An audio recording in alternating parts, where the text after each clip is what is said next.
Dishonest, violent, horrible.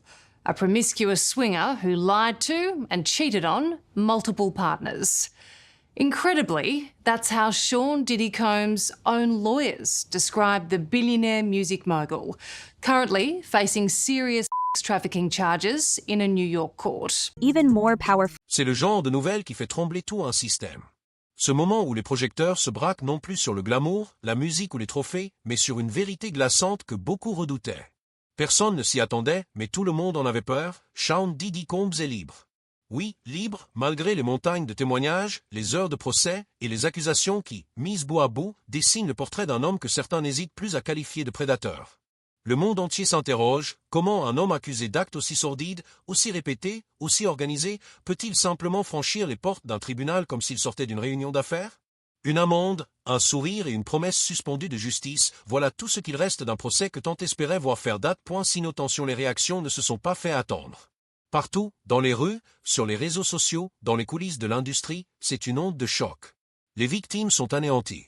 Ces hommes et femmes qui ont trouvé le courage, après des années de silence, de venir raconter l'indicible, de revivre leurs pires souvenirs pour tenter d'obtenir un semblant de justice, voient leur agresseur présumé reprendre sa vie là où il l'avait laissée.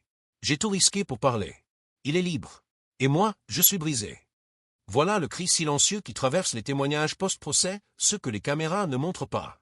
Les voix sont anonymes, parfois tremblantes, mais elles sont réelles. Elles racontent l'humiliation, la peur, le vide, la honte. Et surtout, l'injustice. Comment croire encore au système quand ce système donne l'impression de protéger les puissants et d'écraser les survivants? Si notre tension et ce choc ne se limitent pas aux victimes. Le grand public aussi est secoué, comme si un voile venait de tomber brutalement sur une scène qu'on croyait brillante et dorée. Les réseaux sociaux s'embrasent. En quelques heures, les hashtags comme hashtag justice pour les victimes ou hashtag Diddy doit payer envahissent les tendances. Les commentaires sont rageurs, remplis d'incompréhension, d'indignation, de tristesse. Les pancartes s'élèvent devant les tribunaux, les slogans résonnent dans les rues. Pas de justice, pas de paix. Ce n'est plus seulement un scandale. C'est devenu un symbole. Le symbole d'un système judiciaire déséquilibré, d'un monde du divertissement qui a trop longtemps fermé les yeux. Et dans ce tumulte, une question revient sans cesse, obsédante. Comment a-t-il pu s'en sortir? Pendant ce temps, les cercles d'Hollywood tremblent. Ceux qui autrefois riaient à ses soirées, posaient à ses côtés sur les tapis rouges, sabraient le champagne en son honneur, deviennent soudainement silencieux. Les stories disparaissent, les photos sont supprimées, les infolos se comptent par dizaines. Un vent de panique souffle sur les coulisses de l'industrie. On ne cherche plus à défendre, on cherche à se détacher, à effacer toute trace de proximité. Mais ce silence, justement, dit tout. Il hurle la peur. Pas seulement celle d'être mêlé à un scandale, mais la peur d'être la prochaine cible. Signe tension parce que derrière cette libération, derrière ce retour brutal à la liberté, plane une menace invisible. Une menace que beaucoup murmurent à voix basse mais que peu osent affronter publiquement, le réseau de Diddy.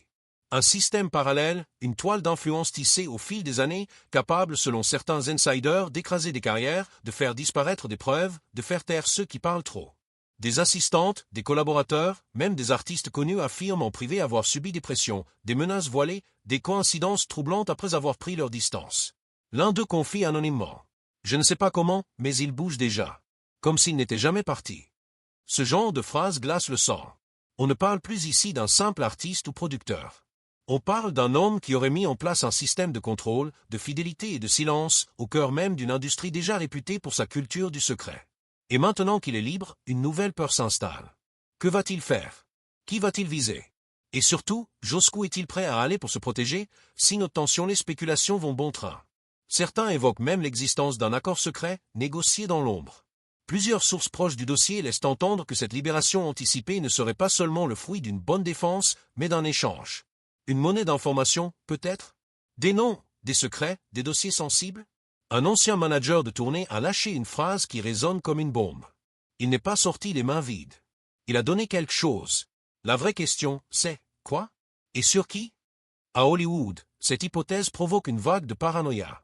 Les chuchotements se multiplient dans les couloirs, lors des soirées huppées, au coin des plateaux de tournage. Certains noms sont murmurés, d'autres redoutés. Des visages familiers disparaissent de la sphère publique, effacent des publications, se murent dans le silence. Le sentiment général? Un orage approche. Car si Diddy a vraiment usé de ses connaissances pour obtenir sa liberté, alors ce qu'il détient doit être absolument explosif. Des secrets sur les soirées privées? Des vidéos? Des preuves d'un réseau plus large encore? Tout est possible. Et c'est justement cette incertitude qui fait trembler les murs du divertissement. Si nos tensions. Et dans cette atmosphère électrique, une autre peur émerge, plus insidieuse, plus personnelle, celle de la vengeance. Les célébrités qui, durant le procès, ont osé s'exprimer, qui ont publiquement dénoncé ou simplement pris leur distance, sont désormais perçues comme des cibles potentielles. Les internautes scrutent leurs moindres faits et gestes. Qui a parlé? Qui est resté silencieux? Qui a supprimé ses photos avec Didi, trop tard? Les agents et managers, eux, sont en mode gestion de crise. Les consignes sont claires, éviter les déclarations, rester discret, fuir toute polémique. Un vétéran de l'industrie a même déclaré. C'est la panique totale. Certains ne dorment plus. On sent que quelque chose va exploser. Mais au-delà de la peur, il y a aussi une immense colère. Une colère froide, amère, qui monte chez ceux qui espéraient que cette affaire serait le point de bascule, l'exemple qui ferait tomber les puissants. Or, ce qu'ils voient aujourd'hui, c'est le contraire. C'est un homme accusé d'abus, de manipulation, de violence, en liberté. Et avec lui, un monde entier qui semble continuer comme si de rien n'était. Est-ce cela, la justice? Est-ce cela, le prix du pouvoir? Si notre tension met le silence des puissants est assourdissant. Là où l'on attendait des prises de parole, des condamnations fermes, on n'entend que des soupirs étouffés, des phrases vides, des « nous ne pouvons pas commenter cette affaire ». Et pourtant, tout le monde sait. Car ces fameuses soirées que Didi organisait, personne n'en ignorait l'existence. Elles faisaient partie du folklore hollywoodien, de cette aura de mystère et d'excès qu'on glorifiait dans les magazines, qu'on chuchotait avec envie dans les coulisses. Mais aujourd'hui, ces soirées ne font plus rêver. Elles glacent. Les témoignages les décrivent comme des événements ultra fermés, sans téléphone, avec des invités triés sur le volet, contraints à la discrétion absolue. Pas de caméra. Pas de fuite. Et, surtout, pas de retour en arrière. Certains parlent de tunnels privés, d'ambiance trouble, d'excès qui dépassent l'imagination. Des mots comme contrôle, chantage, soumission reviennent souvent. L'un des symboles les plus glaçants de ces témoignages? Le flacon d'huile pour bébé. Un détail qui, autrefois, faisait sourire et qui aujourd'hui revient sans cesse comme un écho sinistre. Les victimes racontent que cet objet, si anodin en apparence, est devenu un déclencheur de traumatisme, une relique toxique de nuit qu'elles passent leur vie à tenter d'oublier. Si notre tension le plus effrayant? Ce n'est pas ce qu'il a déjà fait. C'est ce qu'il pourrait encore faire et qui continue de le couvrir. Plus de 60 plaintes civiles ont été déposées depuis son arrestation. Certaines accusatrices sont anonymes, d'autres, comme Ali Carter, sont sorties de l'ombre. Elles parlent de tunnels secrets, de soirées clandestines, d'un système d'exploitation organisé et d'un homme au centre de tout. Nous venons de recevoir un nouvel audio du procès. Un message vocal où Didi semble agacé. J'ai une vie chargée. J'ai pas le temps pour ton silence. Et maintenant? Où tout cela mène-t-il? Avec chaque révélation, on se rapproche d'un séisme majeur dans l'industrie du divertissement. Si un homme aussi puissant a pu agir si longtemps sans conséquence, que dit cela du système qui l'a protégé? Ce n'est pas seulement la chute d'un homme. C'est la révélation d'un engrenage corrompu, de complicités silencieuses et d'histoires encore enfouies.